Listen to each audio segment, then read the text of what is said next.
നമസ്കാരം. മറ്റൊരു വീഡിയോയിലേക്ക് എല്ലാവർക്കും സ്വാഗതം.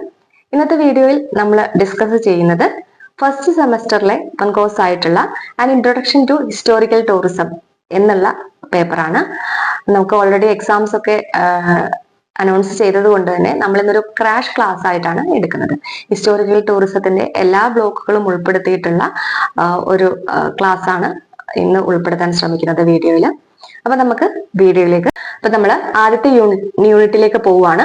യൂണിറ്റിന്റെ പേര് ഹിസ്റ്റോറിക്കൽ ടൂറിസം എന്നാൽ എന്ത് എന്നുള്ളതാണ്. What is historical tourism? എന്താണ് ഹിസ്റ്റോറിക്കൽ ടൂറിസം എന്നാണ്. അതിനു മുന്നേ തന്നെ ടൂറിസം എന്നുള്ള ടേം നമ്മൾ എപ്പോഴും കേൾക്കുന്നതാണ്. അപ്പൊ ടൂറിസം എന്താണെന്നൊന്ന് ചുരുക്കി പറയാം. ടൂറിസം എന്ന് പറഞ്ഞാൽ നമ്മൾ ഒരു സ്ഥലത്ത് നിന്ന് മറ്റൊരു സ്ഥലത്തേക്ക് സഞ്ചരിക്കുന്നു. എന്തൊക്കെ പർപ്പസിനാണ്? നമ്മൾ പല പർപ്പസ് സഞ്ചരിക്കാറുണ്ട് അല്ലെ. ചിലവരെന്താണ് ആ ഒരു സ്ഥലം ഒരു ടൂറിസ്റ്റ് എന്നുള്ള രീതിയിൽ ടൂറിസം എന്നുള്ള പർപ്പസിന് സഞ്ചരിക്കാറുണ്ട്. അതുപോലെ തന്നെ നമ്മൾ ചിലത് റിലീജിയസ് പർപ്പസിന് വേണ്ടി സഞ്ചരിക്കാറുണ്ട്. ചിലവര് മെഡിക്കൽ എന്തെങ്കിലും ട്രീറ്റ്മെന്റ് എടുക്കാൻ ആയുർവേദ ട്രീറ്റ്മെന്റ് ഒക്കെ എടുക്കുന്നവരുണ്ട്. അതുപോലെ തന്നെ കൾച്ചറൽ ബേസ് ചെയ്ത് പോകുന്ന അങ്ങനെ പല പല കാര്യങ്ങൾ ചെയ്യാൻ വേണ്ടി പോകുന്നവരുണ്ട് അല്ലെ. അപ്പൊ ഇതിനെയൊക്കെ നമുക്ക് ടൂറിസത്തിന്റെ അണ്ടറിൽ പറ്റും. ഈ പറഞ്ഞ ടൂറിസങ്ങളെല്ലാം പല ടൈപ്സ് ഓഫ് ടൂറിസം ആണ്. അത് നമുക്ക് പിന്നീട് ചർച്ച ചെയ്യാം. പക്ഷെ ഈ ഒരു പർപ്പസ് ഒരു പ്ലേസിൽ നിന്നും മറ്റൊരു പ്ലേസിലേക്ക് പോകുന്നു എന്നുള്ള ഒരു ഇതാണ് ടൂറിസം എന്നുള്ളത് കൊണ്ട് അർത്ഥമാക്കുന്നത്. അതിൽ തന്നെ ഒരു ടൈപ്പ് ഓഫ് ടൂറിസം ആണ് ഹിസ്റ്റോറിക്കൽ ടൂറിസം. അപ്പൊ ഹിസ്റ്റോറിക്കൽ ടൂറിസം എന്താണെന്നാണ് ആദ്യം പഠിക്കുന്നത്. Historical tourism means travelling to a historically important place to learn about the past events. ഒരു ഹിസ്റ്റോറിക്കൽ ഇമ്പോർട്ടന്റ് ആയിട്ടുള്ള ഒരു സ്ഥലത്തെ പാസ്റ്റ് ഇവന്റ്സും അല്ലെങ്കിൽ അവിടുത്തെ കൾച്ചർ, ആർക്കിടെക്ചർ ആൻഡ് ഹെറിറ്റേജ് ഇതിനെയൊക്കെ പറ്റി പഠിക്കാൻ, ലേൺ ചെയ്യാൻ ആ ഒരു ഹിസ്റ്റോറിക്കലി ഇമ്പോർട്ടന്റ് ആയിട്ടുള്ള ഒരു സ്ഥലത്തേക്ക് പോകുന്നതിനെയാണ് ഹിസ്റ്റോറിക്കൽ ടൂറിസം എന്ന് പറയുന്നത്. സിമ്പിളായി പറഞ്ഞാൽ നമ്മൾ ചരിത്രമായിട്ട് ബന്ധപ്പെട്ട സ്ഥലങ്ങൾ സന്ദർശിക്കുന്നതിനെ ഹിസ്റ്റോറിക്കൽ ടൂറിസം എന്ന് പറയുന്നത് ചരിത്രമായി ബന്ധപ്പെട്ട സ്ഥലങ്ങളിലേക്ക് നമ്മൾ ചിലപ്പോൾ അതിന്റെ പാസ്റ്റ് ആയിട്ടുള്ള ഇവന്റ്സ് പഠിക്കാനായിരിക്കാം, അല്ലെങ്കിൽ അവിടുത്തെ കൾച്ചർ അല്ലെങ്കിൽ ആർക്കിടെക്ചർ കാര്യങ്ങൾ പഠിക്കാനും ഹെറിറ്റേജ് തരത്തിലുള്ള കാര്യങ്ങളൊക്കെ പഠിക്കാൻ വേണ്ടി നമ്മൾ പോവുക. ഹിസ്റ്റോറിക്കൽ സ്ഥലങ്ങളിലേക്ക് പോകുന്നതിനാണ് ഹിസ്റ്റോറിക്കൽ ടൂറിസം എന്ന് പറയുന്നത്. ഇനി നമുക്ക് ടൈപ്പ് ഓഫ് ടൂറിസം നോക്കാം. ഒരുപാട് ടൈപ്സ് ഓഫ് ടൂറിസം നമ്മുടെ ടൂറിസം മേഖലയിലുണ്ട്. ഒരുപാട് ടൈപ്പ് ഓഫ് ടൂറിസം. അതിൽ വളരെ ഇമ്പോർട്ടന്റ് ആയിട്ടുള്ളതാണ് നമ്മളിവിടെ പഠിക്കുന്നത്. First one, cultural tourism. അപ്പൊ കൾച്ചറൽ ടൂറിസം എന്താണെന്നുള്ളതാണ് ആദ്യത്തെ. കൾച്ചറൽ ടൂറിസം എന്ന് പറഞ്ഞാൽ കൾച്ചറുമായിട്ട് ബന്ധപ്പെട്ട് അല്ലെങ്കിൽ അത് പഠിക്കാൻ വേണ്ടിയിട്ട് അങ്ങനെയുള്ള കൾച്ചറൽ ഇമ്പോർട്ടന്റ് ആയിട്ടുള്ള സ്ഥലങ്ങളിലേക്ക് നമ്മൾ യാത്ര ചെയ്യുന്നതിനെയാണ് എന്ത് പറയുന്നത്? Cultural tourism. അതിന് എക്സാമ്പിൾ ആയിട്ട് എന്താണ് പറയുന്നത്? എക്സാമ്പിൾ ആയിട്ട് നമുക്ക് ഇപ്പൊ നമ്മുടെ കൾച്ചർ പഠിക്കാൻ വേണ്ടി ഒരുപാട് വിദേശ രാജ്യത്തു നിന്ന് ആൾക്കാർ വരാറുണ്ട് അല്ലെ. അതൊക്കെ നമ്മുടെ തൃശ്ശൂർ കലാമണ്ഡലങ്ങളിലൊക്കെ വരാറുണ്ട് നമ്മുടെ കൾച്ചർ, ഡാൻസ്, ആർട്സ് ഫോംസ് ഒക്കെ പഠിക്കാൻ വേണ്ടിയിട്ട്. അപ്പൊ അത് നമുക്കൊരു കൾച്ചർ ടൂറിസത്തിന്റെ എക്സാമ്പിൾ ആയിട്ട് എഴുതാം. സാംസ്കാരികപരമായിട്ടുള്ള കാര്യങ്ങൾ പഠിക്കാൻ വേണ്ടിയിട്ട് ഒരു സ്ഥലത്തേക്ക് ആൾക്കാർ വിസിറ്റ് ചെയ്യുന്നതിനെയാണ് കൾച്ചറൽ ടൂറിസം. ചിലപ്പോൾ അവർ അതിന്റെ ആ ഒരു ഈവന്റ്സ് എന്തൊക്കെയാണ് പഠിക്കാൻ, അല്ലെങ്കിൽ അവിടുത്തെ ആ ഒരു കലാരീതികൾ പഠിക്കാനായിരിക്കാം. ചിലപ്പോൾ അതിന്റെ ഹെറിറ്റേജ് എന്താണ് എന്നൊക്കെ പഠിക്കാൻ വേണ്ടിയിട്ടായിരിക്കും വരുന്നത്. Next tourism, religious tourism. Religious പർപ്പസിന് വേണ്ടിയിട്ട് നമ്മൾ ഒരു സ്ഥലത്തേക്ക്, അതായത് തീർത്ഥാടനം. നമുക്കൊരു ബെസ്റ്റ് എക്സാമ്പിൾ നമ്മുടെ മുമ്പിലുള്ളത് ശബരിമല, നമ്മുടെ കേരളത്തിലുള്ള ഒരു റിലീജിയസ് ആയിട്ടുള്ള ഒരു ടൂറിസം മേഖലയാണത് അല്ലെ. ശബരിമല നമുക്ക് പറയാം. അത് റിലീജിയസ് ആയിട്ട് ഉള്ള ആൾക്കാർ, അവര് റിലീജിയസ് പർപ്പസിന് വേണ്ടി മാത്രമാണ് ശബരിമല വിസിറ്റ് ചെയ്യുന്നത്. തീർത്ഥാടനം, പിൽഗ്രിമേജ് എന്നുള്ള പിൽഗ്രിമേജ് എന്നുള്ള ഇത് ഓർത്താൽ മതി. തീർത്ഥാടന പർപ്പസിന് വേണ്ടി മാത്രം. നമുക്ക് പറയാം നമ്മുടെ ഒരുപാട് സ്ഥലങ്ങളുണ്ട്. നമ്മുടെ ഇന്ത്യയിലും കേരളത്തിലും ഒക്കെ ഒരുപാട് സ്ഥലങ്ങളുണ്ട്. അപ്പൊ അങ്ങനെ നമ്മള് റിലീജിയസ് പർപ്പസിന് വേണ്ടി പോകുന്ന സ്ഥലങ്ങളെയാണത് പറയുന്നത്. ഓക്കെ, ഈ മക്ക ഒക്കെ പറയുന്നുണ്ടല്ലോ അത്. ഇനി നെക്സ്റ്റ് ടൂറിസം ആണ് മെഡിക്കൽ ടൂറിസം. അതായത് മെഡിക്കൽ പർപ്പസിന് വേണ്ടി മാത്രം to visit a place for medical purpose. Maybe അതൊരു ട്രീറ്റ്മെന്റിനായിരിക്കാം, എന്താണെങ്കിലും. ഇപ്പൊ നമ്മുടെ കേരളത്തിൽ അത് ആയുർവേദിക് ടൂറിസം എന്നുള്ളത് പ്രത്യേകം തന്നെ ഉണ്ടെങ്കിൽ കൂടി നമ്മുടെ നാട്ടിലെ മെഡിക്കൽ ടൂറിസത്തിൽ നമ്മുടെ കേരളത്തിൽ ഒരുപാട് ആൾക്കാർ പുറത്തുനിന്ന് വരുന്നുണ്ട് ആൾക്കാര്. കാരണം എന്താ വെച്ചാൽ അറബ് നാട്ടിൽ നിന്നൊക്കെ ഒരുപാട് പേരുണ്ട്. അപ്പൊ നമ്മുടെ കേരളത്തിലുള്ള നല്ല രീതിയിലുള്ള ചികിത്സ ഉണ്ട് എന്നുള്ളത് തിരിച്ചറിയുകയും അതൊരു ടൂറിസമായിട്ട് പ്രൊമോട്ട് ചെയ്യുകയാണ് ചെയ്യുന്നത്. അതാണ് medical tourism. Next, eco tourism. അതായത് എക്കോ ടൂറിസത്തിന് ഒരു ബെസ്റ്റ് ഉദാഹരണമാണ് തെന്മല. കൊല്ലം ജില്ലയിലെ തെന്മല എന്നുള്ളൊരു എക്കോ ടൂറിസം ഏരിയ ആണ്. അപ്പൊ അവിടുത്തെ നമ്മളൊക്കെ എക്കോളജിക്കലി എങ്ങനെയാണ് എക്കോ ടൂറിസം എങ്ങനെയാണ് അവിടെ കൊണ്ടുപോകുന്നത്, അല്ലെങ്കിൽ പിന്നെ എങ്ങനെയാണ് അവിടുത്തെ കാര്യങ്ങൾ എന്നുള്ളത് അറിയാൻ പ്രകൃതിയുമായിട്ടുള്ള ബന്ധപ്പെട്ട യാത്രകൾ ചെയ്യുന്നതിനെയാണ് നമ്മൾ എക്കോ പാർക്സ് ഒക്കെ ഉണ്ടല്ലോ, എക്കോ ടൂറിസംസ് പ്രൊമോട്ട് ചെയ്യുന്ന അതിനെയാണ് നമ്മൾ എക്കോ ടൂറിസം എന്നുള്ളത് ഉദ്ദേശിക്കുന്നത്. ഹിസ്റ്റോറിക്കൽ നമ്മൾ പറഞ്ഞു, ഹിസ്റ്റോറിക്കലായിട്ട് ബന്ധപ്പെട്ട സ്ഥലങ്ങൾ പഠിക്കാനും കാണാനും ഒക്കെ പോകുന്നതാണ് ഹിസ്റ്റോറിക്കൽ ടൂറിസം. അപ്പൊ ഇത്രയുമാണ് നമ്മുടെ ടൈപ്പ് ഓഫ് ടൂറിസത്തിൽ വരുന്നത്. ഇനി എങ്ങനെയാണ് നമ്മുടെ ഹിസ്റ്റോറിക്കൽ ടൂറിസവും എക്കോണമിയും തമ്മിൽ ബന്ധപ്പെട്ടിരിക്കുന്നത്? അതിന് മുന്നേ മനസ്സിലാക്കുക, എല്ലാ ടൂറിസവും ഏത് ടൈപ്പ് ഓഫ് ടൂറിസത്തിൽ തന്നെ ടൂറിസം എന്നുള്ളത് തന്നെ നമ്മളുടെ എക്കോണമിയുമായിട്ട് വളരെയധികം എന്താ പറയാ ഒരു ഹെൽപ്പ് ചെയ്യുന്നുണ്ട് ടൂറിസം എന്നുള്ളത്. അതിൽ എസ്പെഷ്യലി നമുക്ക് എടുക്കുകയാണെങ്കിൽ ഇപ്പോൾ ഹിസ്റ്റോറിക്കൽ ടൂറിസം എടുക്കുകയാണെങ്കിൽ തന്നെ ഇറ്റ്സ് ഹെൽപ്പ് ഫോർ എക്കോണമി എങ്ങനെയാ ഹെൽപ്പ് ചെയ്യുന്നത്? ഒരുപാട് ജോബ്സ് അല്ലെ, creating so many jobs. Like അപ്പം ഏത് ടൂറിസം ആയിക്കോട്ടെ, ഇപ്പൊ നമ്മുടെ നിയർ ബൈ ടൂറിസ്റ്റ് പ്ലേസിലൊക്കെ ഒരു ഗൈഡുകൾക്ക്, അതുപോലെ തന്നെ ഇപ്പൊ നമ്മൾ ഒരു സ്ഥലം ടൂറിസ്റ്റ് പ്ലേസ് ആകുമ്പോൾ അവിടെ ചെറിയ ചെറിയ restaurants, hotels, accommodations, transportation facilities, ഇങ്ങനെയുള്ള കാര്യങ്ങളൊക്കെ വരുമ്പോൾ തന്നെ ആ ലോക്കൽ ഏരിയയിലുള്ളവർക്കും അല്ലാത്തവർക്കും ഒക്കെ എന്താ പറയാ ഒരുപാട് ജോബ് ഓപ്പർച്യൂണിറ്റീസ് ഉണ്ടാവും. ജോബ് ഓപ്പർച്യൂണിറ്റീസ് ഉണ്ടാവുക എന്ന് പറയുന്നത് നമ്മളെ എക്കോണമിയെ സഹായിക്കുകയാണ്. അപ്പം ഇത് it help to create so many എന്താ പറയാ ക്രിയേറ്റിംഗ് ജോബ്സ് എന്ന് പറയാം. മറ്റൊന്നെന്താണ്, നമ്മുടെ ലോക്കൽ ബിസിനസ്സിനൊക്കെ ഒരു ഗ്രോത്ത് ഉണ്ടാവുന്നുണ്ട് അല്ലെ. ആ ഒരു ഏരിയയിലുള്ള ലോക്കൽ ബിസിനസ്സിന് അതെന്തും ആവട്ടെ, ചെറിയ കച്ചവടമാവട്ടെ വലിയ കച്ചവടമാവട്ടെ, അവർക്ക് ആ അവിടെ ഏരിയയിലുള്ള ലോക്കൽ ബിസിനസ്സിനൊക്കെ ഗ്രോത്തിന് വേണ്ടിയിട്ട് സഹായിക്കുന്നുണ്ട് ടൂറിസം. ഹിസ്റ്റോറിക്കൽ ടൂറിസം ആണെങ്കിലും മറ്റേത് ടൂറിസം ആണെങ്കിലും ആ പ്ലേസിൽ വരുമ്പോൾ അവിടെയുള്ള ലോക്കൽ ബിസിനസിനെ ഗ്രോത്ത് വയ്ക്കുന്നു, ഒരുപാട് ജോബ് ഓപ്പർച്യൂണിറ്റീസ് ഉണ്ടാക്കുന്നു. അതായത് ഫോർ എക്സാമ്പിൾ ആയിട്ട് നമുക്ക് പറയുകയാണെങ്കിൽ നമ്മുടെ foreign exchange income, travellers international ട്രിപ്സിൽ അതുപോലെ ഇന്റർനാഷണൽ ടൂറിസ്റ്റുകളൊക്കെ വരുമ്പോൾ നമുക്ക് ഏറ്റവും ഉള്ള ഒരു ഫോറിൻ എക്സ്ചേഞ്ച് ഇൻകം അല്ലെങ്കിൽ വരുന്നു എന്നുള്ളതാണ് വലിയൊരു എക്കോണമിയിൽ കിട്ടുന്ന ഒരു വലിയൊരു പിന്നെ ഹെൽപ്പ് എന്ന് പറയുന്നത്. അപ്പം ആലോചിക്കുക, ജോബ് ഓപ്പർച്യൂണിറ്റീസ് ഉണ്ടാക്കുന്നു, അതുപോലെ തന്നെ നമുക്ക് ഇന്റർനാഷണൽ ടൂറിസ്റ്റ് ഒക്കെ വരുമ്പോൾ ഫോറിൻ എക്സ്ചേഞ്ച് ഇൻകം കിട്ടുന്നു, പിന്നെ നമ്മുടെ ലോക്കൽ ബിസിനസ് ഏരിയാസ് ഒക്കെ അവർക്ക് ഗ്രോത്ത് ഉണ്ടാവുന്നു, ലോക്കൽ ആൾക്കാർക്ക് ഒരു ഗ്രോത്ത് ഒക്കെ ഉണ്ടാവുന്നു. ഇനി അതായത് നമ്മളിപ്പം ഉദാഹരണം പറയുകയാണെങ്കിൽ നമ്മൾ താജ്മഹൽ എന്ന് പറയുന്നത് ഒരുപാട് ലക്ഷക്കണക്കിന് ടൂറിസ്റ്റുകളെ അട്രാക്ട് ചെയ്യുകയാണ്. അതുകൊണ്ട് തന്നെ ആ ഏരിയയിലെ ഇൻകം എന്നുള്ളത് നമുക്ക് കിട്ടുകയാണ് അല്ലെ. ആ ഏരിയയിലുള്ള ആൾക്കാരെ നിങ്ങൾ നോക്കിയാൽ കാണാം, ഒരു ടൂറിസ്റ്റ് ഏരിയയിൽ തന്നെ ഒരുപാട് കടകളും ചെറുതും വലുതുമായിട്ടുള്ള കടകൾ. അത് പിന്നെ നമ്മൾ വെറും സുവനീഴ്സ് മാത്രമല്ല അല്ലെ, റെസ്റ്റോറൻറ്റ്സ് ഉണ്ടാവാം, ജ്യൂസ് ഷോപ്പ് ഉണ്ടാവാം, അല്ലെങ്കിൽ നമ്മളെ ടോയ് ഷോപ്സ് ഉണ്ടാവാം, പിന്നെ ചെറിയ ചെറിയ ഫുഡ് കോർട്സ്, ഇതെല്ലാം വഴി നമുക്ക് കിട്ടുന്നത് ഇൻകമാണ്. അപ്പം നിങ്ങൾക്ക് അത് ഒരു ടൂറിസ്റ്റ് പ്ലേസ് വെച്ചിട്ട് ഇപ്പൊ താജ്മഹൽ നമുക്ക് പെട്ടെന്ന് അറിയുന്നതായതുകൊണ്ടാണ് അത് പറഞ്ഞത്, അത് വെച്ചിട്ട് എഴുതാം. Next, impact of historical tourism. അപ്പൊ നമ്മള് ഒരു ഇമ്പാക്ട് എന്ന് പറയുമ്പോൾ രണ്ട് തരത്തിലുണ്ട്. ഇമ്പാക്ട് നമുക്ക് നെഗറ്റീവായിട്ടും പോസിറ്റീവായിട്ടും ഇമ്പാക്ട് ഉണ്ട്. അത് ഏത് ടൂറിസത്തിലാണെങ്കിലും നെഗറ്റീവ് ആണ്, പോസിറ്റീവ് ഉണ്ടാവും. നമുക്ക് ആദ്യം തന്നെ positive impacts of historical tourism നോക്കാം. അതിൽ പോസിറ്റീവ് ഇമ്പാക്റ്റ് ആണ് നമ്മളെ ഹെറിറ്റേജ് പ്രൊട്ടക്ഷൻ. നമ്മളൊരു ഹിസ്റ്റോറിക്കൽ സ്ഥലത്ത് പോകുമ്പോൾ അന്ന് ഏറ്റവും പ്രധാനപ്പെട്ട കാര്യം അവിടെയുള്ള, ഇപ്പം നമ്മളൊരു പാലസ് വിസിറ്റ് ചെയ്യുന്നു എന്ന് പറയാം, അല്ലെങ്കിൽ ഫോർട്ട് വിസിറ്റ് ചെയ്യുന്നു എന്ന് വിചാരിക്കാം. അത് ഒരുപാട് കാലം മുൻപേ പണി കഴിപ്പിച്ചതായിരിക്കും അല്ലെ. അപ്പൊ നമ്മളൊരു ഹിസ്റ്റോറിക്കൽ ടൂറിസത്തിന്റെ പ്രാധാന്യം കൊണ്ട് തന്നെ നമ്മളത് പ്രൊട്ടക്ട് ചെയ്യുന്നു, ആൾക്കാർ ഒരുപാട് കാണാൻ വരുന്നു എന്നുള്ളത് കൊണ്ട് തന്നെ ആ ഒരു ഏരിയ അല്ലെങ്കിൽ ആ ഒരു പിന്നെ ഹെറിറ്റേജ് പ്രൊട്ടക്ട് ചെയ്യുന്നു. നമുക്കതൊരു പോസിറ്റീവ് ആയിട്ടുള്ള കാര്യമാണ്. വളരെ കാലം മുന്നേ ഉള്ളതും ഇപ്പൊ പിന്നെ അത് പ്രൊട്ടക്ട് ചെയ്ത് പോകുന്നു എന്നുള്ളത് ഒരു പോസിറ്റീവ് ഇമ്പാക്റ്റ് ആണ്. മറ്റൊന്ന് കൾച്ചറൽ അവയർനെസ്. നമ്മളുടെ കൾച്ചറൽ അവയർനെസ് നമുക്ക് ഉണ്ടാവുന്നു, നമ്മളുടെ കൾച്ചറിനോടുള്ള ഒരു അവയർനെസ്, അത് കാണാനും അത് പഠിക്കാനും. നമ്മുടെ ഭാഷയാണെങ്കിലും കൾച്ചർ എന്ന് വരുമ്പോൾ അതൊക്കെ വരും കേട്ടോ, ഭാഷ വരും, നമ്മളുടെ വേഷം വരും, ഇതെല്ലാം വരും. അപ്പൊ അതിനൊരു കൾച്ചറൽ അവയർനെസ് നമുക്ക് ഉണ്ടാവുകയാണ്.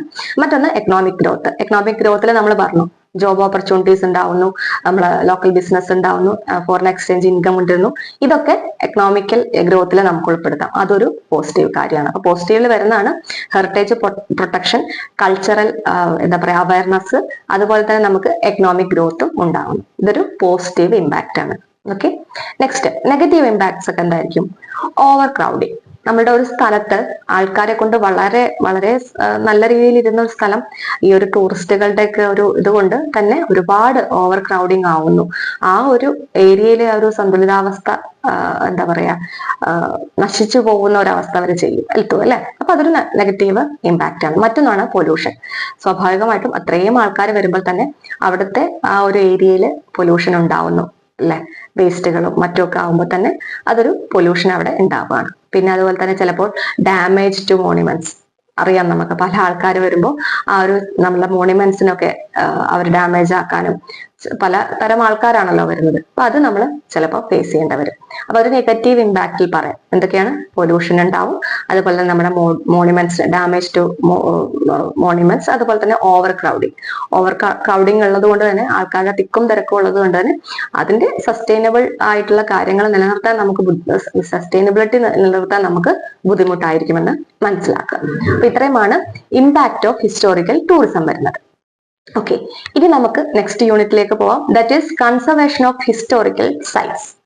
നമുക്കറിയാം നമ്മളുടെ ഓരോ ഇന്ത്യയിൽ ഒരുപാട് ഹിസ്റ്റോറിക്കലി ഇമ്പോർട്ടന്റ് ആയിട്ടുള്ള സൈറ്റ്സ് ഉണ്ട്, സ്ഥലങ്ങളുണ്ട്. അതൊക്കെ നമ്മൾ എങ്ങനെയാണ് കൺസർവ് ചെയ്ത് പോകുന്നത്, നമുക്ക് പ്രൊട്ടക്ട് ചെയ്ത് പോകുന്നത് എന്നുള്ളതാണ് യൂണിറ്റ് 2 വരുന്നത്. അപ്പൊ റോൾ ഓഫ് ASI എന്ന് പറഞ്ഞാൽ നിങ്ങൾ കേട്ടിട്ടുണ്ടോ എന്ന് അറിയില്ല. മുന്നേ ആർക്കിയോളജിക്കൽ സർവേ ഓഫ് ഇന്ത്യ. ഈ ആർക്കിയോളജിക്കൽ സർവേ ഓഫ് ഇന്ത്യയുടെ അണ്ടറിലാണ് നമ്മൾ ഇങ്ങനത്തെ ഹിസ്റ്റോറിക്കൽ മോണുമെന്റ്സിന്റെ എല്ലാം കാര്യങ്ങൾ ഉള്ളത്. അപ്പം ASI ആണ്, ആർക്കിയോളജിക്കൽ സർവേ ഓഫ് ഇന്ത്യയാണ് എല്ലാ തരം ഹിസ്റ്റോറിക്കൽ സൈറ്റ്സിന്റെ കാര്യങ്ങളും നോക്കുന്നത് എന്നുള്ളത് മനസ്സിലാക്കുക. അപ്പം അവരുടെ മെയിൻ ആയിട്ടുള്ള കാര്യങ്ങൾ ASI ചെയ്യുന്ന കാര്യങ്ങളാണ് പ്രൊട്ടക്ട് മോണിമെന്റ്സ്. നമ്മളുടെ മോണിമെന്റ്സ് എല്ലാം പ്രൊട്ടക്ട് ചെയ്യുക. മോണിമെന്റ്സ് എന്ന് പറയുമ്പോൾ ഈ പറഞ്ഞിട്ടുള്ള ടൂറിസ്റ്റ് ഏരിയാസും ഹിസ്റ്റോറിക്കലി ഇമ്പോർട്ടന്റ് ആയിട്ടുള്ള ഫോർട്ടുകൾ ഉണ്ടാവാം, പാലസ് ഉണ്ടാകണം, അതുപോലെ പല പല മോണിമെന്റ്സ് ഒക്കെ ഉണ്ടാവും. ഈ താജ്മഹൽ ഉൾപ്പെടെയുള്ള പല കാര്യങ്ങളും ഉണ്ടല്ലോ പണ്ട് കാലത്തെ, അതെല്ലാം പ്രൊട്ടക്ട് ചെയ്യുക എന്നുള്ളത് അവരുടെ ASIയുടെ ഒരു ഉത്തരവാദിത്തമാണ്. അതുപോലെ തന്നെ കണ്ടക്ട് എക്സ്കാവേഷൻ, പിന്നെ അതുപോലെ തന്നെ maintain heritage site. Heritage site ഉണ്ടാവുമല്ലോ, അത് അവിടെ മെയിൻറ്റെയിൻ ചെയ്ത് പോവുക എന്നുള്ളത്. കാരണം നമ്മൾ ഇപ്പൊ ഒരു എക്സാമ്പിൾ പറയണ അജന്ത എല്ലോറ കേവ്സ് ഉണ്ട്. അതെന്ന് വെച്ചാൽ ഒരുപാട് കേവ്സ് കൂടിയ ഒരു ഇതാണ് കേട്ടോ അജന്ത എല്ലോറ എന്ന് പറയുന്നത്. അപ്പൊ അതിൽ നമ്മൾ മുന്നേ ഉണ്ടായിരുന്ന താമസിച്ചിരുന്ന ആൾക്കാര് അവിടെ ഉള്ള ചുമരിലൊക്കെ മീൻസ് നമ്മുടെ പാറകളിലൊക്കെ അവരുടെ കാര്യങ്ങളെല്ലാം ഇത് അതുപോലെ തന്നെ അവര് ജീവിച്ചിരുന്ന രീതികളൊക്കെ ആ ഒരു എല്ലോറ കേവ്സിൽ, അജന്ത എല്ലോറ കേവ്സിലൊക്കെ നമുക്ക് കാണാൻ പറ്റും വിസിറ്റ് ചെയ്താൽ. അപ്പൊ അതൊക്കെ ഇപ്പോഴും പ്രൊട്ടക്ട് ചെയ്ത് പോകുന്നു എന്നുള്ള കാര്യങ്ങളൊക്കെ ആ ഒരു ഹെറിറ്റേജ് സൈറ്റ്സ് ഒക്കെ അതിന്റെ രീതിയിൽ തന്നെ പ്രൊട്ടക്ട് ചെയ്ത് പോകുന്നു എന്നുള്ളതൊക്കെ ചെയ്യുന്നത് ASI ആണ്, ആർക്കിയോളജിക്കൽ സർവേ ഓഫ് ഇന്ത്യ.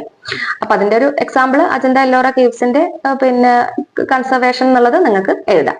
ഇനി റോൾ ഓഫ് യുനെസ്കോയുടെ റോൾ എന്താണ് എന്നുള്ളതാണ്, അതായത് നമ്മളൊരു ടൂറിസത്തിൽ ഉള്ള റോള്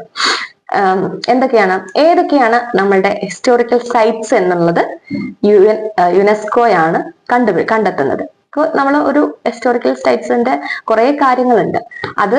അതിൽ എങ്ങനെയാണ് അത് ഹിസ്റ്റോറിക്കൽ സൈറ്റ്സിന്റെ അണ്ടറിൽ വരുന്നത് എന്നുള്ളത് അവരാണ് ഡിക്ലെയർ ചെയ്യുന്നത്. അതേപോലെ തന്നെ പ്രൊട്ടക്ട് ഗ്ലോബൽ ഹെറിറ്റേജ്, നമുക്ക് ഗ്ലോബൽ ലെവലിലെ ഹെറിറ്റേജസ് ഒക്കെ പ്രൊട്ടക്ട് ചെയ്യുന്നത് ഇങ്ങനെ അണ്ടറിൽ വരുന്നത് യുനെസ്കോ അത് ഡിക്ലെയർ ചെയ്യുന്നു. ഇതൊരു ഹെറിറ്റേജ് സൈറ്റ്സ് ആണ് അവർ ഡിക്ലെയർ ചെയ്ത ശേഷം അത് പ്രൊട്ടക്ട് ചെയ്യുന്നത് ഈ ഒരു ഗ്ലോബൽ ഹെറിറ്റേജ് എന്നുള്ളതിന്റെ രീതിയിൽ പ്രൊട്ടക്ട് ചെയ്യുന്നത് യുനെസ്കോയാണ്. അതിനകത്ത് ഫണ്ട് മൊറ്റമൊക്കെ കൊടുക്കുന്നത് പിന്നെ യുനെസ്കോ ആണ്. അതിന്റെ ഒരു എക്സാമ്പിൾ ആണ് നമ്മുടെ അജന്ത കേവ്സ് യുനെസ്കോ അംഗീകരിച്ചതാണ്, ഒരു ഹെറിറ്റേജ് സൈറ്റ് ആണ്. അവിടെ നമുക്ക് പ്രൊട്ടക്ട് ചെയ്യുന്നതും യുനെസ്കോ ആണ്, ഗ്ലോബൽ സൈറ്റ്സ് എന്നുള്ളതിന്റെ ഗ്ലോബൽ ഹെറിറ്റേജ് എന്നുള്ളതിന്റെ അണ്ടറിൽ. ഓക്കെ, അപ്പൊ അത് മനസ്സിലാക്കുക. ASI, യുനെസ്കോ ഇത് രണ്ടും നമ്മൾ ഇമ്പോർട്ടന്റ് ആണ്. ASIയുടെ അണ്ടറിലാണ് ഹിസ്റ്റോറിക്കൽ ആയിട്ടുള്ള സൈറ്റ്സ് മോണുമെന്റ്സ് ഒക്കെ വരുന്നത്.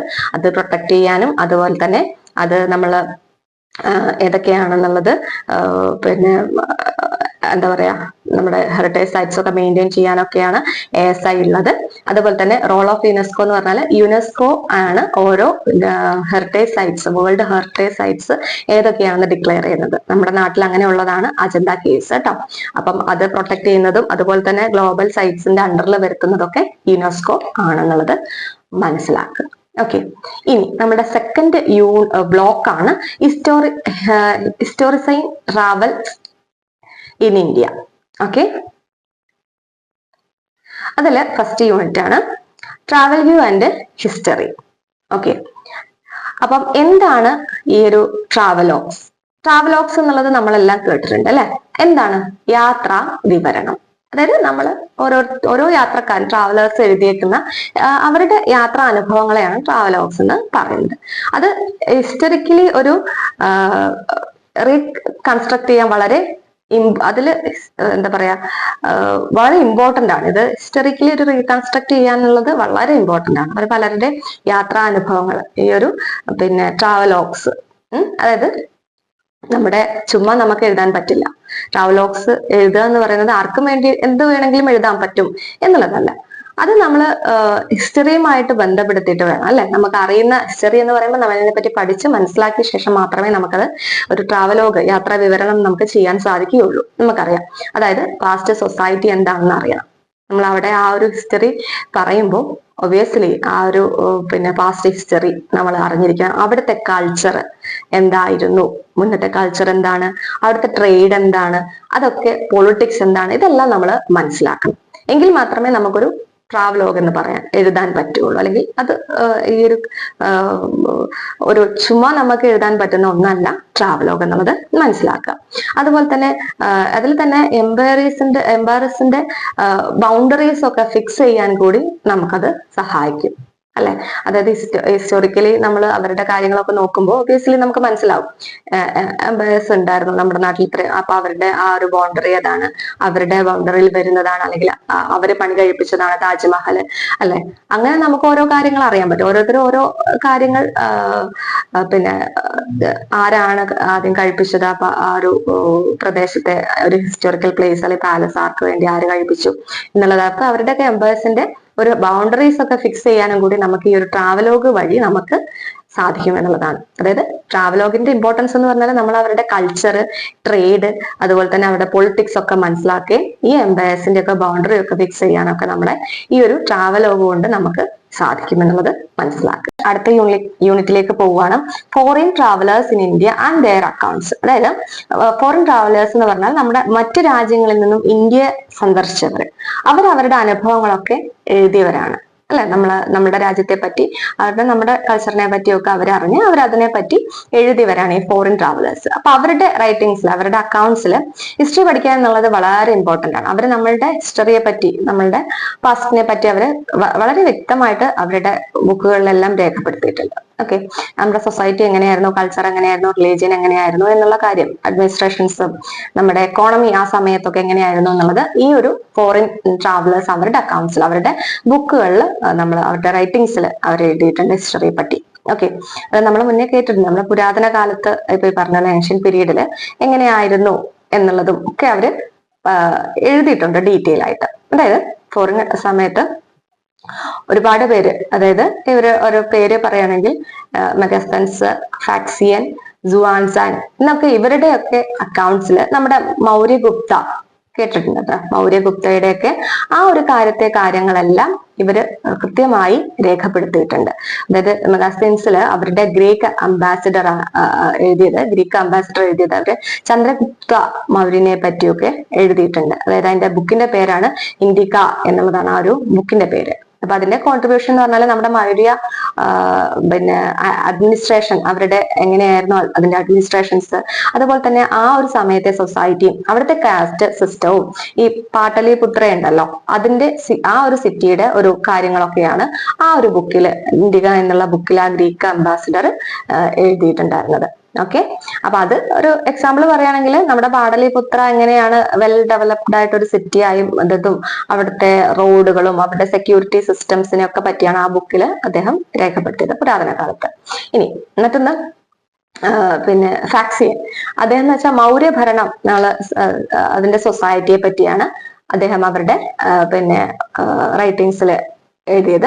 അതിൽ വെച്ചാൽ നമ്മുടെ ഇന്ത്യ ഒരു ഗുപ്ത പീരീഡിലാണ് അദ്ദേഹം നമ്മുടെ പിന്നെ നാട്ടില് വിസിറ്റ് ചെയ്തത്. ഓക്കെ, ആ സമയത്ത് ബുദ്ധിസം ഇൻ ഇന്ത്യ എന്നുള്ള ആ ഒരു രീതിയിലും, അതുപോലെ മൊണാസ്ട്രീസ്, ബുദ്ധിസ്റ്റിന്റെ മൊണാസ്ട്രീസ് ഉണ്ടല്ലോ, അതിനെ പറ്റിയൊക്കെ, അവരുടെ സോഷ്യൽ ലൈഫിനെ പറ്റിയൊക്കെ അദ്ദേഹം രേഖപ്പെടുത്തിയിട്ട് ഉണ്ടായിരുന്നു. അതിൽ പീപ്പിൾ എന്ന് വെച്ചാൽ ബുദ്ധിസ്റ്റ് ബുദ്ധിസ്റ്റ് പ്രിൻസിപ്പിൾസ് ആണ് ഫോളോ ചെയ്തിരുന്നത്. അതുകൊണ്ട് തന്നെ ഒരു പീസ്ഫുൾ ആയിട്ടുള്ള ഒരു ലൈഫാണ് അവര് കൊണ്ടുപോയെന്നൊക്കെയായിരുന്നു അവരുടെ ആ ഒരു ആൻഷ്യൻ സമയത്ത് അവരെഴുതിയിട്ടുള്ള കാര്യങ്ങൾ. നമ്മുടെ ബുദ്ധിസം ഇൻ ഇന്ത്യ എന്നുള്ള ആ രീതിയിൽ എഴുതിയിട്ടുണ്ട്. Tsang visited during Harsha's rule.